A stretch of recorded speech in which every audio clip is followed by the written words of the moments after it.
मराठी कलाकारांसाठी त्यांच्या फॅन्सशी बोलण्यासाठी सोशल मीडिया खूपच चांगलं उपयोगी पडतं। त्याच माध्यमातून ते फॅन्सशी डायरेक्ट बोलू शकतात। त्यांच्यासाठी इंस्टाग्रामवरही चांगले फीचर आहेत। ते लाईव्ह जाऊ शकतात किंवा नुकतंच आलेलं आस्क मी अ क्वेश्चन हे फीचर सुद्धा त्यांच्यासाठी खूप उपयोगी पडतं।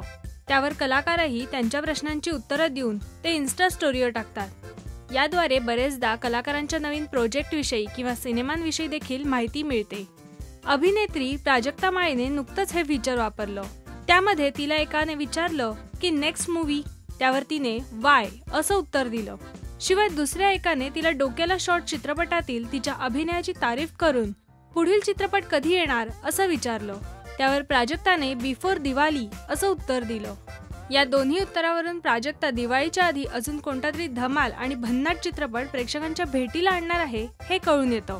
आता हा नक्की सिनेमा म्हणजे वाय काय असणार आहे याबद्दल उत्सुकता आहे। नुकताच प्राजक्ताचा डोक्याला शॉट हा सिनेमा येऊन गेला। त्यात तिने साऊथ इंडियन मुलीची भूमिका केली होती। आता हा तिचा नवीन चित्रपट किंवा हा नवीन प्रोजेक्ट काय असेल याबद्दल सगळीकडे उत्सुकता आहे। मराठी सिनेसृष्टीतील ताज्या अपडेट्स मिळवण्यासाठी तुम्ही सबस्क्राईब करा आणि पाहत रहा राजश्री मराठी।